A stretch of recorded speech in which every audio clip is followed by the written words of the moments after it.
Bakit ka mo? Pagka nag-hire ka ng maling tao, like sa recruitment, pag nag-hire ka ng maling tao, yung tao na yon will make the work expensive for you. Anong ibig sabihin nun?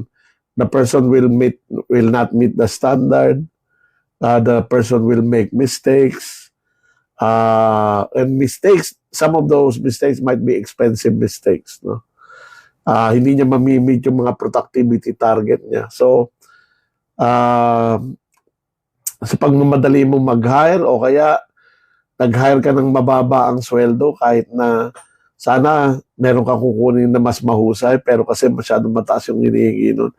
So nag-decide ka na itong mababang sweldo ang kukunin ko, yung mababa yung expectation.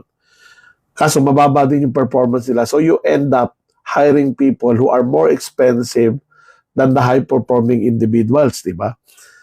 That is even more true. Mas lalong matindi ang impact nun pag nag-promote ka ng mga tao na walang leadership capabilities tapos hindi mo dinevelop yung capabilities nila. Why? Because supervisors and managers, when they make mistake, they make more expensive mistakes.